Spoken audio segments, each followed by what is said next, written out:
Praise the lord. దేవుని నామానికి మహిమ కలుగునుగాక. ఈరోజు దేవుని వాగ్దానము, నన్ను ప్రేమించు వారిని ఆస్తికర్తలుగా చేయుదును, వారి నిధులను నింపుదును. సామెతల గ్రంథం 8వ అధ్యాయం 21వ వచనము. ఈ ఉదయకాలంలో దేవాతి దేవుడే మనతో మాట్లాడుతున్న మాట, ఆయనను ప్రేమించే వారికి ఏ మేలు కొదువుండదు అని.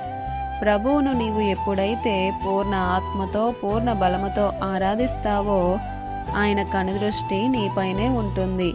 ఆయన కౌగిలిలో నిన్ను హత్తుకుంటాడు. ఏ కీడు నీ దరికి చేరనివ్వడు. ఏ అపాయము నీ గుడారము తాకదు. నీవు ఆనందంగా సంతోషంగా జీవించాలి అని అనుకుంటావు కదా.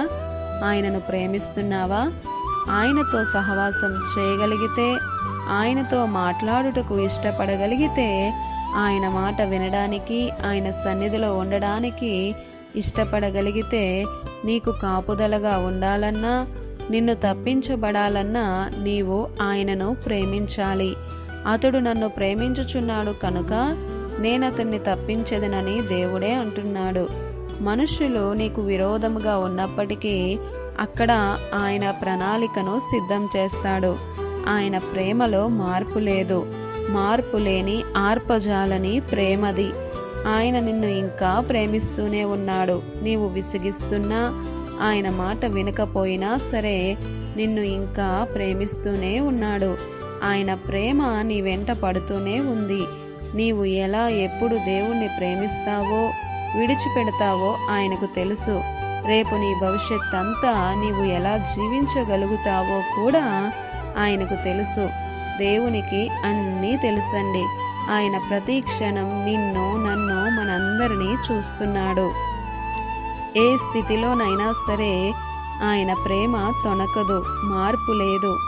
అంతము వరకు సహించే ప్రేమ ఆయనది. పరిశుద్ధ గ్రంథములో తాను ప్రేమించిన శిష్యుడు అని యోహానును దేవుడు ప్రేమించాడే. మరి నీవు దేవుణ్ణి ప్రేమించే బిడ్డగా ఉంటున్నావా? ఆలోచించు.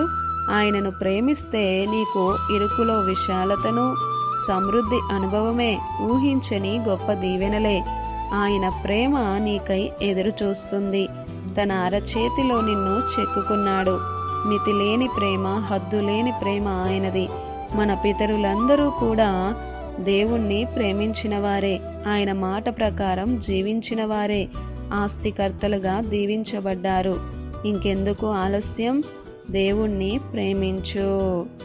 ఈ దిన వాగ్దానం మనందరి జీవితాలలో నెరవేరాలని కోరుతూ దేవుని సువార్త పరిచర్యలో మీ సహోదరి Prasanna. God bless you. Amen.